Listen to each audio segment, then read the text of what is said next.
नमस्कार, ABP news आप देख रहे हैं। मैं हूं कंचन डोगरा। आखिर उन लोगों का कसूर क्या है जिन्होंने अपने खून पसीने की गाढ़ी कमाई से अपना एक आशियाना बनाया था? आज का ये बड़ा सवाल है। सिर्फ 9 घंटे रह गए हैं। 9 घंटे बाद मुंबई की कैंपा कोला सोसाइटी के 102 फ्लैटों में रहने वाले लोगों की खून पसीने की कमाई, सालों पुराना अपना घर उनको छोड़कर जाना होगा। भारी मन से लोग अपना सामान पैक कर रहे हैं। साथ ही बता दें, बिल्डिंग की जो 8वीं मंजिल पर रह रहे 92 साल की बुजुर्ग आशा अंदयाल को अस्पताल में भर्ती कराया गया है ताकि उन्हें घर खाली करते वक्त कोई सदमा ना लगे। कैंपा कोला सोसाइटी में मिड टाउन बिल्डिंग में रहने वाली आशा अंदयाल को अपने जीवन का पड़ाव का आखिरी वक्त अपने परिवार के सदस्यों के साथ नहीं बल्कि एक नर्सिंग होम में बिताना पड़ेगा। मिड टाउन बिल्डिंग के 8वें मंजिल पर रहने वाली आशा अंदयाल को यहां से एक नर्सिंग होम में भेजा गया है। चेंबूर में आशा अंदयाल को रखा जाएगा। फिलहाल हम देख सकते हैं उनका रूम जो पूरा खाली है, इससे निकाला जा रहा है। यहाँ से सामान को शिफ्ट किया जा रहा है। ये सामान के शिफ्ट करते वक्त उन्हें कोई मेंटल शॉक ना लगे और इसी के चलते उन्हें शिफ्ट किया गया चेंबूर के एक नर्सिंग होम में। मैं आपको दिखा दूं उनका पूरा घर, जो कि यहाँ पर हम अभी भी देख सकते हैं कि किस तरह से सामान को हटाया जा रहा है। दरअसल आशा अंदयाल की बात करें तो 92 साल की ये जब आज़ादी के वक्त हो रहे कई सारी एक्टिविटीज़ में, कई सारे अलग अलग जो आंदोलन हुए थे उनमें भी उन्होंने सहभाग लिया था। ये उनके परिवार की ओर से बताया जा रहा है। उनकी परिवार मतलब उनकी इकलौती बेटी, उनके दामाद, ये है उनका परिवार। लेकिन अब इस परिवार के साथ भी आशा अंदयाल नहीं रह पाएंगी क्योंकि उन्हें चेंबूर के एक नर्सिंग होम में शिफ्ट किया गया है। अपनी माँ को आपने नर्सिंग होम में शिफ्ट किया, क्या बताया उनको आपने? उन्हें तो जब से नोटिस निकला है कि घर तोड़ने वाले हैं तभी से उनका बोलना और घूमना फिरना तो बंद हो गया है। सब वो बेड पे ही रहती है। यूरिन और स्टूल का कंट्रोल भी कम हो गया है और पड़े रहती है। ऐसी हालत में, इस दशा में ये सब देख के उनको तो कितना दुख होगा ये मैं इमेजिन ही नहीं कर सकती। इसीलिए उनको ज़्यादा दुख न हो, उनकी परेशानी कम हो, इसलिए मैंने उनको नर्सिंग होम में रखा है। मैं आपको बता दूं कि वर्ली के जो कैंपा कोला कंपाउंड का फ्लैट है, इसको अवैध ठहराने से पहले इस घर की कीमत लगभग 3 से 4 करोड़ रुपए है। मैं फिर एक बार दिखा दूं आपको ये पूरा घर कि किस तरह से इतना बड़ा घर है जिसकी कीमत 3 से 4 करोड़ रुपए हुई है, लेकिन अवैध ठहराने के बाद इसकी कीमत जो है वो जीरो पर गई है। और अभी इस अवस्था में दूसरा घर लेना हमारे लिए पॉसिबल नहीं है क्योंकि हमारे घर में सब सीनियर सिटीजन्स हैं। अभी हर एक का इनकम फ्रीज हो गया है। हमें कोई बैंक लोन नहीं देगा। हमें अगर लोन मिल भी गया तो भी हमारे रीपेमेंट करने की ताकत नहीं है क्योंकि सब रिटायर हो गए। अब कहाँ से कमाई होगी?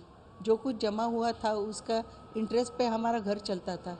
अगर काम ही नहीं रहा, काम करने की ताकत ही नहीं रहेगी तो कमाई कहाँ से और घर कहाँ से लेंगे? तो जो कि आप सामान शिफ्ट करिए, आपने कहाँ पर घर लिया हुआ है, कहाँ आप खुद जा रही है? घर तो अभी तक लिया नहीं, एक गोडाउन लिया है, उसमें सामान डंप कर दिया है।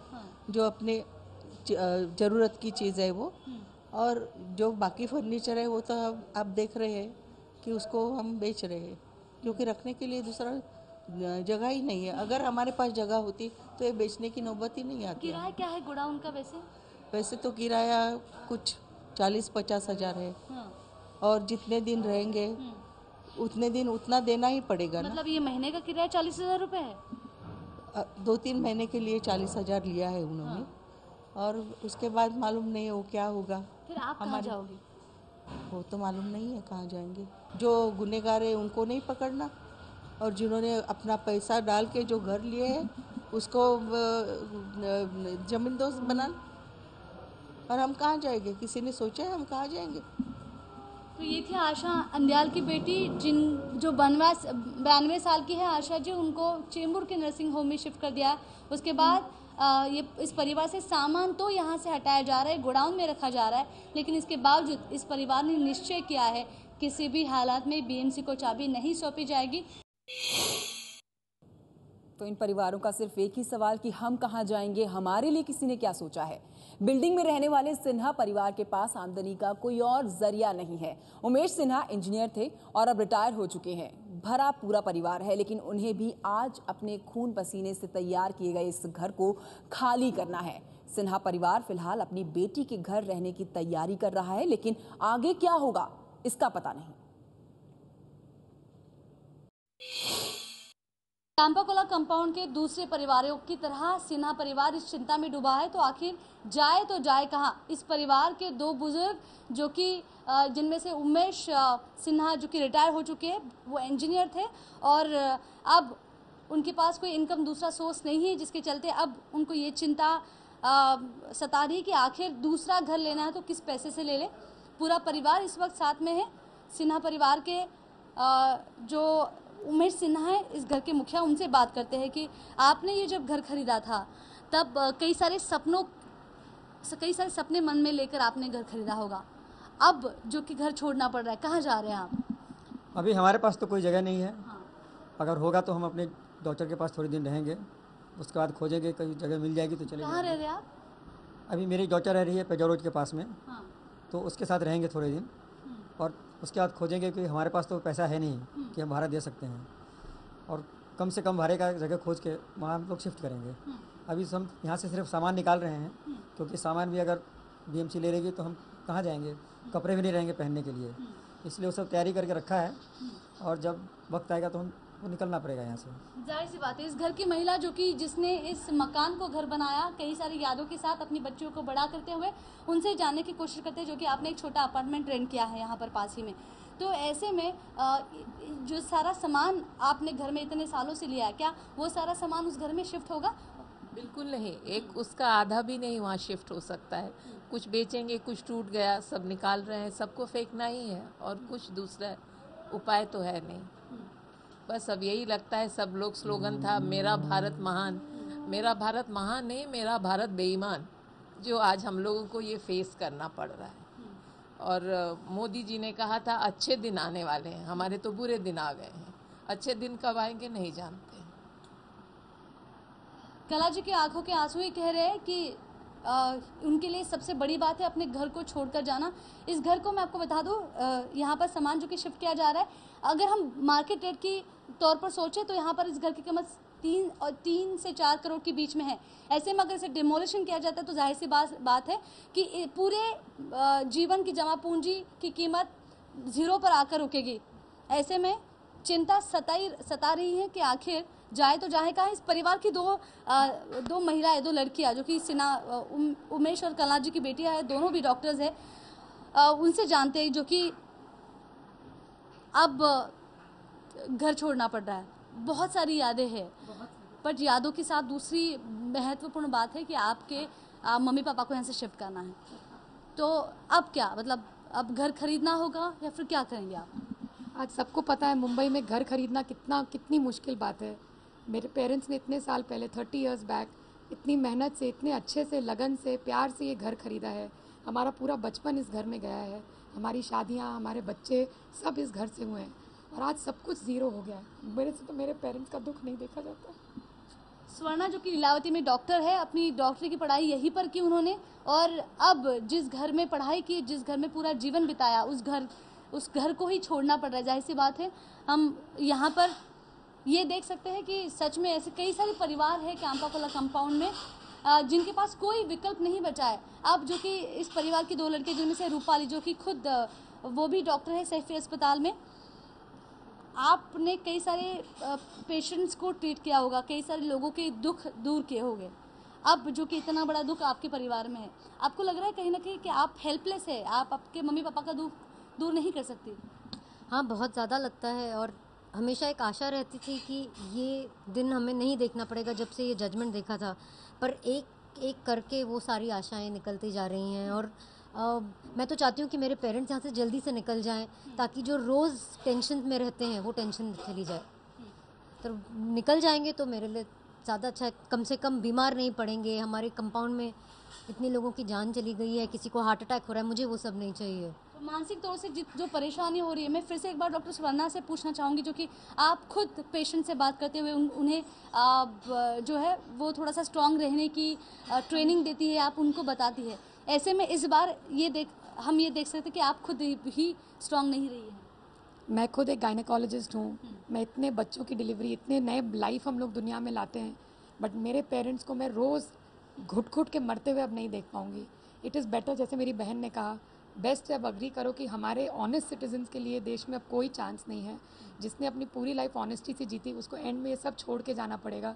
It's better what she says, छोड़ो जाओ, एटलीस्ट टेंशन तो नहीं हो, रोज़ का रोना धोना, रोज़ का टेंशन तो नहीं देखेंगे। निश्चय इनका देख सकते हैं कि किसी भी हालत में सामान तो शिफ्ट हो रहा है, लेकिन जिस यादों से, जिस मेहनत से बना हुआ ये जो घर है, इसकी चाबी बीएमसी के पास नहीं सौंपने का निर्णय इस परिवार ने लिया है। सिन्हा परिवार में फिर से आपको बता दूं कि सिन्हा परिवार के जो कि उमेश सिन्हा है और साथ ही उनकी हाउसवाइफ पत्नी जो कि कला जी है, अब दोनों के पास इस चिंता में दोनों भी डूबे हैं कि जो कि अब कोई इनकम का, कमाई का कोई साधन नहीं रहा। ऐसे में जाए तो जाए कहाँ। तो आज शाम 5 बजे तक कैंपा कोला सोसाइटी को खाली करने की डेडलाइन है। लोग अपना सामान पैक करके वहां पर अब जाने लगे हैं। राजस्थान की रहने वाली सुशीला के पति किडनी के मरीज हैं। पति पत्नी इलाज के लिए गांव में ही रहते हैं, लेकिन समस्या ये है कि मुंबई में जो सामान है उसे कहां ले जाएं, क्योंकि अभी जहां रहते हैं वहां उतनी जगह नहीं है, कमाई का कोई जरिया नहीं है। लिहाजा मोतियों की माला बनाने का काम शुरू किया है। चिंता है कि आगे क्या होगा। जिस वक्त पुरुष और महिलाओं की पढ़ाई में एक राजस्थान का गांव जरा भी पक्ष में नहीं था, ऐसे में एक महिला ने 1982 में अपना ग्रेजुएशन पूरा कर लिया और वो महिला मुंबई तक कहाँ पहुंची शादी होने के बाद। लेकिन अब जो कि उनके पति ने एक अच्छा घर खरीदा मुंबई के कैंपा कोला कंपाउंड में, और उसके बाद दोनों पति पत्नी यहाँ पर रहने लगे। पर बात अब इस जगह पर आकर रुकी है कि सुशीला राठी को अब पैसे कमाने के लिए अब इस तरह से मोतियों की माला बनानी पड़ रही है। दरअसल सुशीला राठी के पति किडनी की बीमारी से पीड़ित है। एक गांव में वो रहते हैं ताकि मुंबई में ज़्यादा खर्चा ना हो इसीलिए, और एक बेटे को लगभग 9 से 10 लाख रुपए का लोन लेकर यूएस भेजा है पढ़ाई के लिए। इतना ही नहीं, अपने सोने के कंगन भी बेचे गए ताकि बेटे को कोई पीड़ा ना हो, और ऐसे में पति के दवाई का खर्चा और उनके घर खर्चा चलाने के लिए वो ये मोतियों की माला बना रही है। कैंपा कोला में ऐसे लोग भी हैं जिन्हें एक एक पैसे के लिए अब तरसना पड़ रहा है।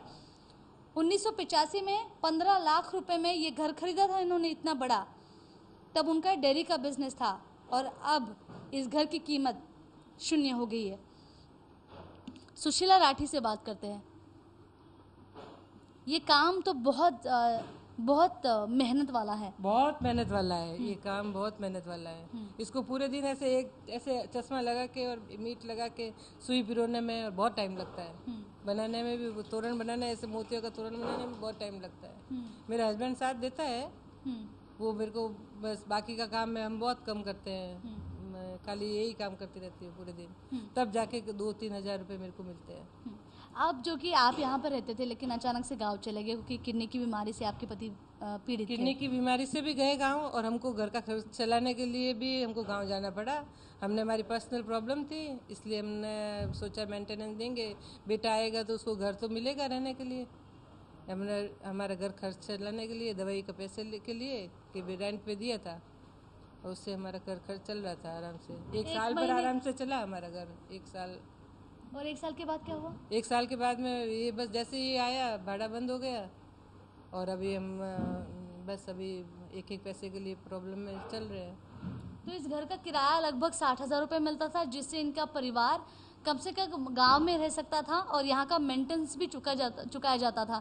लेकिन अब वो भी नहीं रहा। पिछले 1 साल से कोई रेंट पर लेने के लिए तैयार नहीं है। अभी वापस 1 महीने के लिए किसी ने किराए पे लिया, उससे ना मेंटेनेंस लिया है। नहीं तो ये सेक्रेटरी भी है ना किसी को रेंट पे देते नहीं है, क्योंकि हमारा मेंटेनेंस ऑलरेडी बाकी है। तो हमें भी अच्छा नहीं लगता है। हम किराए की बात करते हैं ना, तो जल्दी से सेक्रेटरी भी देने के लिए तैयार नहीं होता है। आपकी प्रॉब्लम से वो रूबरू है। हाँ, वो हमारी प्रॉब्लम से रूबरू है, इसलिए वो एक जैसे भी 2 महीने में, अभी होली के बाद में 2 महीने के लिए किराए पे गया था। एक 1 लाख रुपए आया तो उससे 50,000 रुपये मेंटेनेंस उसने ले लिया। अच्छा, ये जो मोती की माला है, हाँ। उससे कितने रुपए मिलते हैं और किस तरह से कितने घंटे बनाकर आप फिर? मैं 10 घंटे काम करती हूँ, क्योंकि वहाँ रात को काम नहीं होता, डिम लाइट होती है, वहाँ पे लाइट नहीं है। तो गांव में ही रहती है वहीं पर? हाँ, मैं वहीं पे रहती हूँ। कहाँ यहाँ रहती रहती है हूँ मैं, जावाल में रहती हूँ, सिरोही डिस्ट्रिक्ट में। तो यहाँ पर अभी क्यों आई आप? ये मेरे पास के मेरे जेठ जी है, उन्होंने कहा कि भाई अभी ये मकान का तुम्हारे झंझट चल रहा है, तेरा सामान तू लेके जा तो कम से कम दूसरी प्रॉब्लम नहीं रहे कि सामान लेके जा। मेरे तो अभी भी यही सामान ले जाके वहाँ भी ले जाके कहाँ रखेंगे, 1 की 2 ही कमरे हैं पूरे कैंपाकोला कंपाउंड की अगर मैं बात बता दूं, सबसे अगर कोई स्ट्रांग महिला हमने देखी तो वो है सुशीला राठी। कोई कमाई का साधन नहीं है, पति घर में बैठे हैं, बीमारी से पीड़ित है, बेटा अभी शिक्षा ले रहा है। ऐसे में मोतियों की माला बनाकर जी रही सुशीला राठी के पास अब घर भी नहीं रहा। जहां पर कैंपाकोला कंपाउंड के कई सारे रहवासी रोते हुए अपना दुख दिखा रहे हैं, वही अपने आप को स्ट्रांग रखकर, अपने आप को सक्षम रखकर सुशीला राठी इन सारी परेशानियों से दो हाथ कर रही है।